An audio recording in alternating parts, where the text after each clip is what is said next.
Continuación de las preguntas y respuestas al maestro Samael Aún Weor. 436. Maestro, ¿al bodhisattva caído se le duerme la conciencia?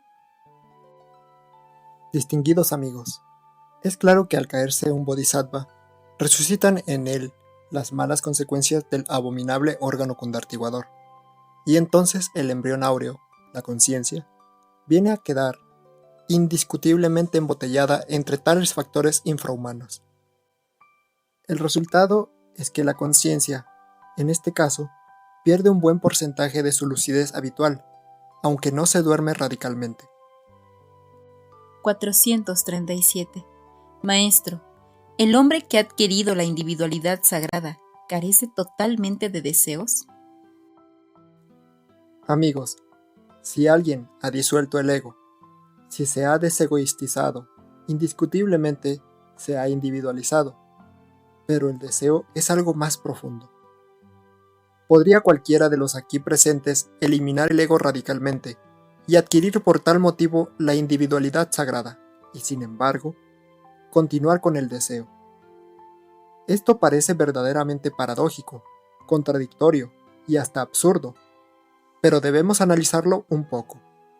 Amigos, el tiempo reclama muchas cosas. Aniquiladas las malas consecuencias del abominable órgano condartiguador, quedan las cintas teologinoras.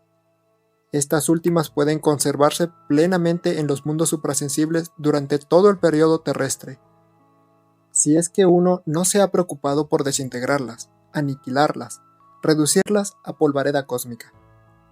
Obviamente, tales cintas, a modo de películas vivientes, corresponden ciertamente a todas las escenas del deseo, a todos los actos lujuriosos de esta y de todas nuestras vidas anteriores.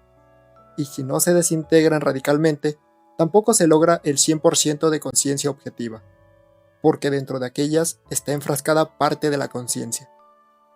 Evidentemente, desintegrar tales cintas es un trabajo de orden superior que solo puede realizarse con el hacha de doble filo, que figuraba en los tiempos antiguos en el centro de todo laberinto sagrado, símbolo que muy pocos han comprendido y sobre el cual se ha escrito en algunas obras pseudoesotéricas y pseudoocultistas en forma más o menos equivocada.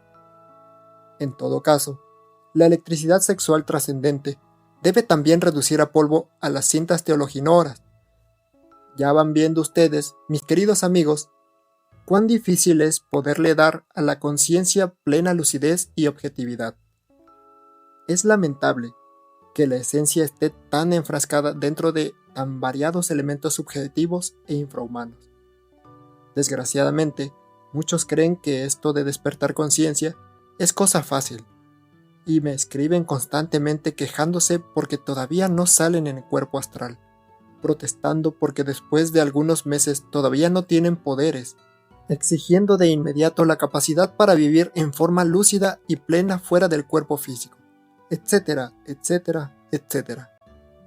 Por lo común, los que se inician en nuestros estudios andan en busca de poderes, y cuando no se transforman en individuos omnipotentes de inmediato, entonces buscan el camino subjetivo del espiritismo o se afilian a diversas escuelas de psiquis subjetiva, con el propósito de conseguir instantáneamente las codiciadas facultades psíquicas. Objetividad plena implica destrucción radical de todo lo inhumano que cargamos dentro, aniquilación de átomos subconscientes, muerte absoluta de la doble naturaleza infrahumana, pulverización radical de todos los recuerdos del deseo. Así pues, queridos amigos, que cualquiera puede haber logrado la individualidad sagrada sin que por ello todavía esté completamente libre del proceso del deseo. Destruir las cintas teologinoras y algunos otros principios que más tarde mencionaré significa extirpar de nuestra psiquis hasta los más ínfimos deseos. 438. Maestro, ¿vale la pena ejercer el derecho de reencarnar una vez que éste se ha adquirido?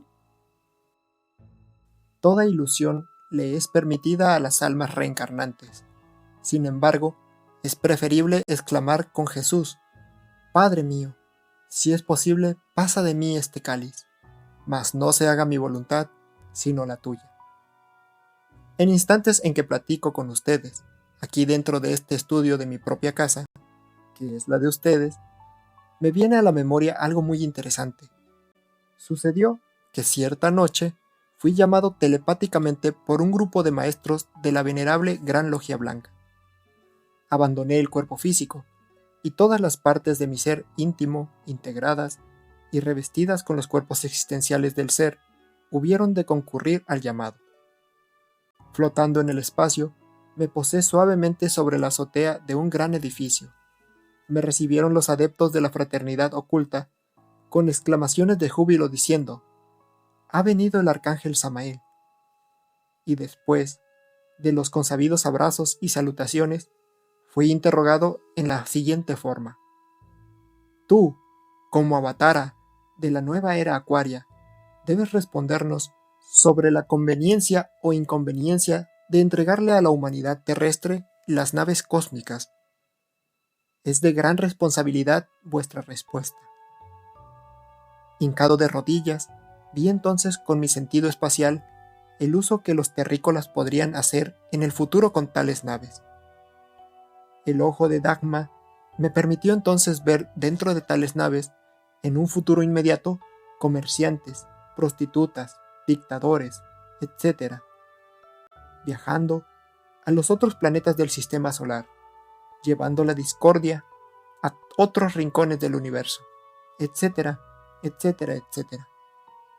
Sintiendo en esos momentos la responsabilidad que pesaba sobre mis hombros, me dirigí a mi Padre que está en secreto, diciendo: «Padre mío, si es posible, pasa de mí este cáliz, mas no se haga mi voluntad, sino la tuya». Aquellas palabras vibraron en los 9 cielos, de esfera en esfera, de mundo en mundo. Pasaron los años y todo quedó resuelto.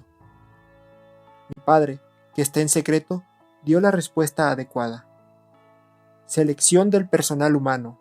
Entregar esas naves a ciertos grupos muy selectos de la humanidad. No está de más decir a nuestros amigos que ya ciertos grupos humanos aislados poseen esta clase de vehículos espaciales. En una región inaccesible de los Himalayas, donde jamás los invasores comunistas podrán llegar, existe una comunidad de lamas que recibieron cierta cantidad de tales navíos cósmicos, con los cuales viajan a otros mundos del espacio. Estos lamas que tuvieron la dicha de recibir tan preciosos regalos son individuos sagrados, gentes con el embrión áureo desarrollado, seres que se reencarnan. Así pues, amigos míos, nosotros debemos hacer siempre la voluntad del Padre, jamás la nuestra. Quienes se reencarnan pueden escoger de acuerdo con la ley del karma las condiciones de vida que quieran sin salirse, claro está, de la ley kármica. Mas es preferible que nuestro Padre que está en secreto escoja para nosotros lo más conveniente. 439. Maestro, se nos ha dicho que los dioses también se equivocan. ¿Quién sería entonces el que no se equivoca? Solo el Padre que está en secreto no se equivoca. Él es inefable, omnisciente y omnipotente. Por ello es que insisto en la necesidad de hacer la voluntad del Padre, tanto en los cielos como en la tierra. Cuando uno se olvida de su Padre que está en secreto, comete errores. Mejor es consultar y dejar todo en manos del Padre. 440. Maestro, ¿cuál es la diferencia entre el embrión áureo y la conciencia? Amigos, no existe diferencia alguna entre el embrión áureo y la conciencia, porque aquel es la misma esencia organizada, la misma conciencia objetivizada, liberada radicalmente de todo proceso subconsciente. 441. Maestro, dice la maestra Elena Petronila Blavatsky que la única manera de no sufrir en este mundo es dejar de reencarnar. ¿Qué nos puede decir usted al respecto? Quiero que ustedes sepan, caballeros, que la felicidad absoluta solamente se consigue cuando uno tiene a Dios adentro. Podría uno vivir en el nirvana, el mundo de la felicidad. Mas si no tiene a Dios adentro, no sería feliz. Podría uno dejar de reencarnarse, y si no tiene a Dios adentro, tampoco sería feliz. Aunque uno viviera en una mazmorra inmunda, en medio de las desgracias más terribles, o estuviera en los mundos infiernos, teniendo a Dios adentro, sería infinitamente feliz. No está de más recordarles a ustedes, amigos, que ahí, en los mundos infiernos, viven algunos maestros de compasión, trabajando por los decididamente perdidos, ayudando, auxiliando, pero como tienen a Dios adentro, son felices. 442. Maestro, un país que fue afectado por la violencia tanto tiempo, ¿se debe a la ley de recurrencia? Obviamente, la violencia de las multitudes en ese país fue la repetición de violencias similares ocurridas en un pasado caótico. Piénsese en las guerras civiles ocurridas en épocas anteriores a la sucedida violencia. Guerra de partidos políticos de derecha e izquierda, repitiéndose en el presente como resultado del pasado. He ahí la ley de recurrencia. 443. Maestro, si una persona ha sido correcta, si se ha comportado como todo un ciudadano en el cumplimiento de sus deberes, ¿cómo operaría en él la ley de recurrencia en su próximo retorno? Amigos, no me digan ustedes que ese fulano haya sido un dechado de virtudes, un pozo de santidad. Por magnífico ciudadano que haya sido, tuvo sus muy humanos errores, sus escenas, sus dramas, etc. Y es claro que en todo esto hay repetición en su nueva existencia más las consecuencias. Así es como opera la ley de recurrencia. 444. Venerable Maestro, hay cierta confusión en cuanto a la relación entre la ley del karma y la ley de recurrencia, porque tengo el concepto de que con la terminación del karma se terminará la ley de recurrencia. ¿Quisiera aclararme este punto? Amigos, en modo alguno puede existir confusión entre las leyes de recurrencia y karma, puesto que ambas son lo mismo con diferente nombre. Indubitablemente, el karma trabaja sobre bases firmes. No es sino un efecto de la causa que nosotros mismos sembramos. Por lo tanto, tiene que repetirse el hecho en sí mismo, más los resultados buenos o malos. 445. Maestro, personas que aparentemente no han hecho mal a nadie sufren por carencias económicas. ¿Tiene esto que ver con la ley de recurrencia? Distinguidos amigos, señores y señoras, el Padre que está en secreto puede estar cerca de nosotros o lejos. Cuando el Hijo anda mal, el Padre se aleja y entonces aquel cae en desgracia. Sufre por falta de dinero, pasa terribles necesidades, no se explica por sí mismo el motivo de su miseria. Ostensiblemente, tales personas creen no haber hecho mal a nadie. Si estos recordaran sus vidas anteriores, podrían evidenciar por sí mismos el hecho concreto de que anduvieron por pasos perdidos. Posiblemente se entregaron al alcohol, a la lujuria, al adulterio, etc. El Padre que está en secreto, nuestro propio Espíritu Divino, puede darnos o quitarnos. Él sabe muy bien lo que merecemos, y si no tenemos actualmente dinero, es porque Él no quiere dárnoslo. Nos castiga para nuestro bien. Bienaventurado el hombre a quien Dios castiga. El padre que quiere a su hijo, le castiga siempre para su bien. En el caso concreto de esta pregunta, la víctima de los sufrimientos repetirá las escenas del pasado más las consecuencias: pobreza, dolor, etcétera, etcétera. 446. Maestro, ¿la ley de recurrencia se termina con las 108 vidas? Amigos, concluido el ciclo de humanas existencias asignadas a toda alma, concluye también la ley de recurrencia en los abismos infernales, repitiéndose escenas humanoides, estados animalescos, vegetaloides y mineraloides. Antes de alcanzar el estado humanoide, pasamos por los reinos mineral, vegetal y animal, pero al entrar al abismo, vencido el ciclo de humanas existencias, se repiten nuevamente los estados animalescos, vegetaloides y mineraloides. Así trabaja la ley de recurrencia. 447. Maestro, el que logra liberarse de la rueda del samsara, ¿ya no repite la ley de recurrencia? Quiero que ustedes sepan, señores y señoras, que la ley de recurrencia, en su forma superior, corresponde a la ley de la catancia, karma superior. Tienen los dioses santos que repetir escenas cósmicas de antiguos Mahambantaras en cada nuevo gran día que amanece, más las consecuencias. Recordad que los dioses también se equivocan. Aquellos individuos sagrados que en el presente periodo terrestre le dieron el abominable órgano cundartiguador a la humanidad, repitiendo dramas semejantes, pagarán sus equivocaciones en el futuro Mahambantara. Nuestra tierra actual, junto con la humanidad que la puebla, es el resultado del karma cósmico y repite incesantemente los periodos históricos de la luna antigua junto con los resultados cósmicos. Cualquier gran iniciado podrá verificar por sí mismo el hecho concreto, claro y definitivo, de que los antiguos habitantes de Selene fueron ciertamente crueles y despiadados. Los resultados los tenemos a la vista, en las páginas negras de la negra historia de nuestro afligido mundo terráqueo. 448. Maestro, ¿cuáles son los que están libres de la ley de recurrencia? Mirad la ley de recurrencia en sus aspectos superiores e inferiores de la gran vida. Podemos aseverar solemnemente que solo quedan libres de la ley de recurrencia aquellos que logran cristalizar en su naturaleza íntima las tres fuerzas primarias del universo. El sagrado Sol absoluto quiere cristalizar en cada uno de nosotros esas tres fuerzas primarias.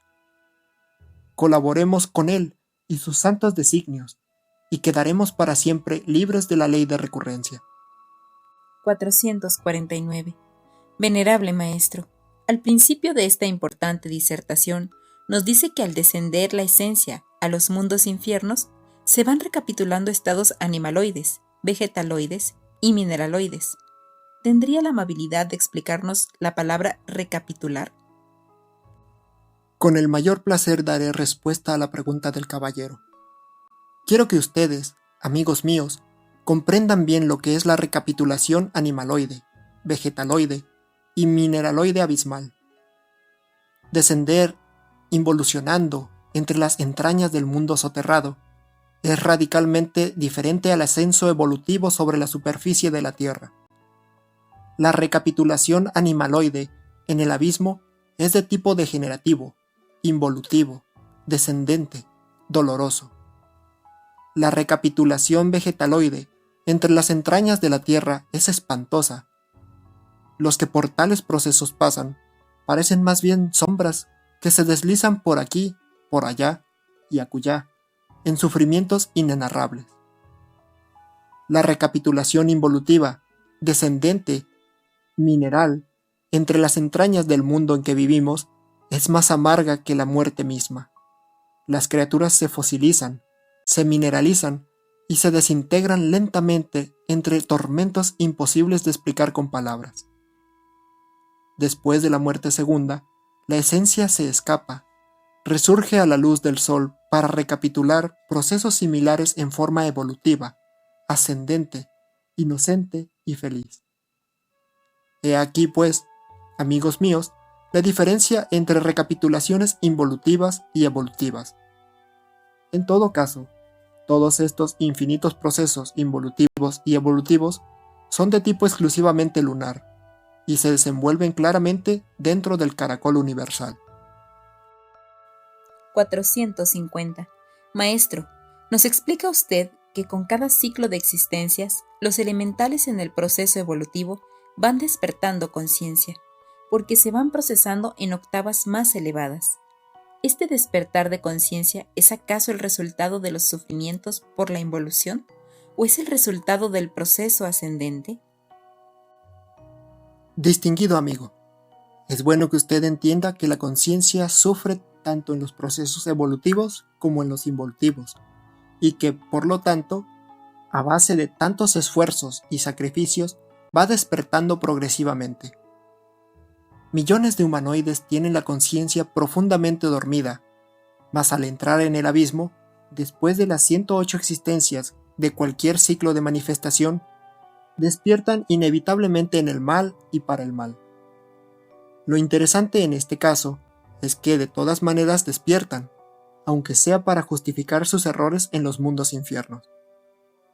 Cualquier iluminado clarividente podrá evidenciar por sí mismo el hecho de que los elementales inocentes están despiertos en el sentido positivo evolutivo. Veamos pues dos tipos de conciencia despierta. Primero, el de las criaturas inocentes de la naturaleza. Segundo, el de los humanoides involucionantes del abismo. Existe una tercera clase de gentes despiertas, me refiero a los maestros, a los dioses. Pero no es de ellos de quienes en este preciso instante nos estamos ocupando. Incuestionablemente, dentro de la rueda del samsara, girando con la misma, existen conciencias inocentes despiertas, y también criaturas involucionantes abismales, despiertas en el mal y para el mal. 451. Maestro, cuando usted menciona eso de octavas más elevadas en espiras más altas, me desconcierta, porque estoy acostumbrado a pensar en octavas en función de las notas musicales, que se relacionan con la transmutación del fuego serpentino. ¿Quisiera usted aclararme esto? Indudablemente, las octavas del caracol se procesan musicalmente con las notas do, re, mi, fa, sol, la, si, en forma graduativa. Si observamos cuidadosamente una escalera espiraloide, veremos una sucesión de curvas cada vez más altas, en forma tal que van precedidas por las más bajas.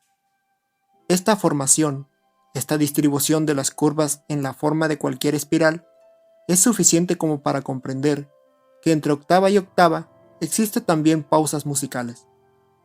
A cada una de estas pausas corresponde un descenso abismal. Las 3000 vueltas de la rueda resuenan, pues, incesantemente como un todo único dentro de los ritmos del Mahavan y del Chotavan, que sostienen al universo firme en su marcha. 452. Maestro, siendo la esencia buena, ¿por qué viene a sufrir a este mundo? Amigos míos, la esencia en sí misma está más allá del bien y del mal. Es absolutamente inocente, pura y sana. Sufre la esencia cuando queda enfrascada entre el ego, mas disuelto éste, la esencia deja de sufrir. Ciertamente, las esencias del planeta Tierra quedaron enfrascadas entre el mí mismo, debido a una equivocación de los dioses. Ya dijimos en pasadas pláticas que ciertos individuos sagrados, con el propósito de darle estabilidad a la corteza geológica de nuestro mundo, le dieron a la humanidad el abominable órgano cundartiguador. Cuando tal órgano desapareció, quedaron las consecuencias dentro de cada persona, y estas últimas cristalizaron convirtiéndose en el ego, una especie de segunda naturaleza dentro de la cual quedó enfrascada lamentablemente la esencia. Si esa segunda naturaleza no existiera, la esencia estaría libre y feliz.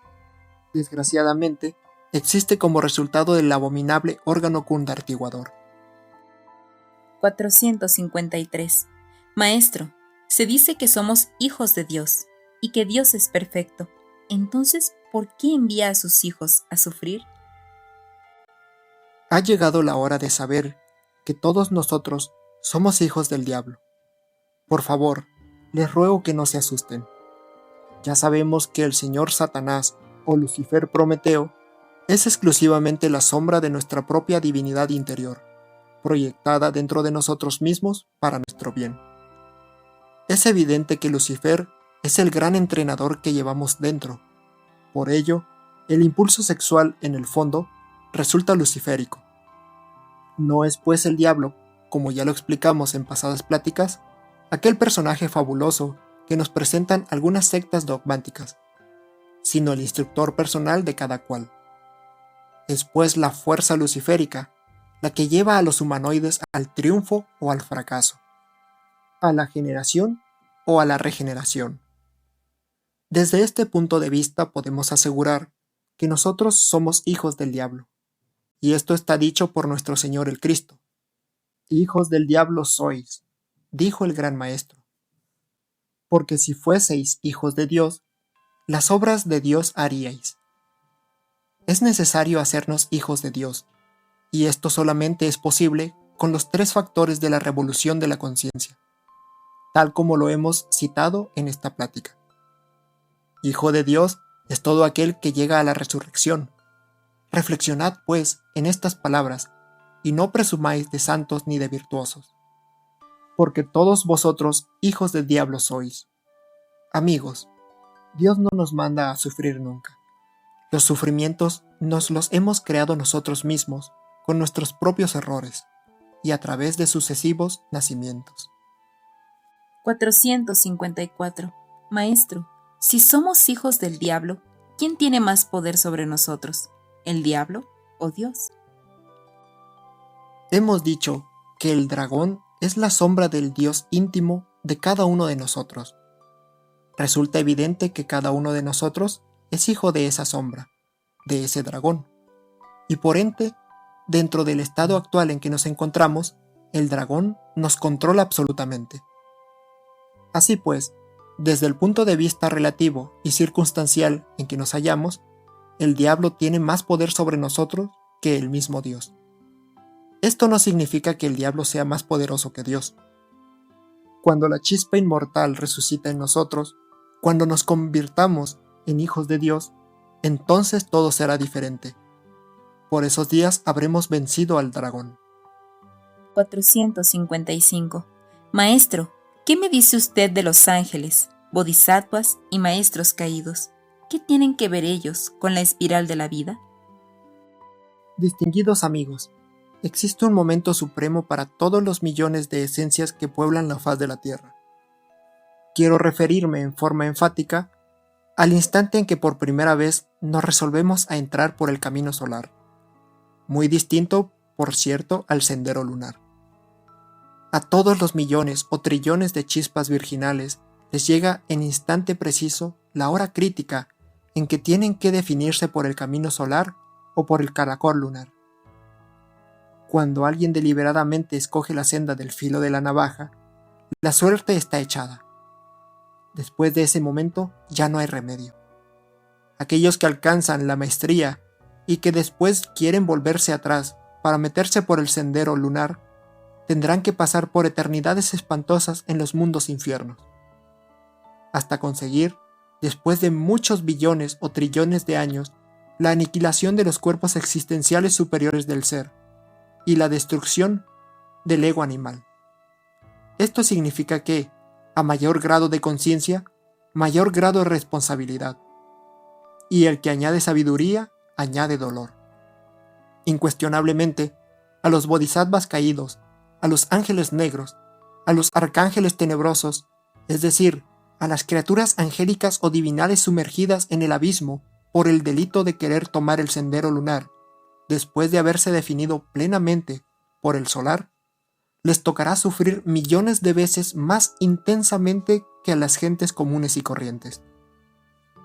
Conseguida la desintegración de vehículos y ego, recomenzará de todas maneras la jornada evolutiva desde el mineral, pero con un embrión áureo, y por ende con mayor conciencia que los otros elementales de la naturaleza, hasta alcanzar el estado de humanoides.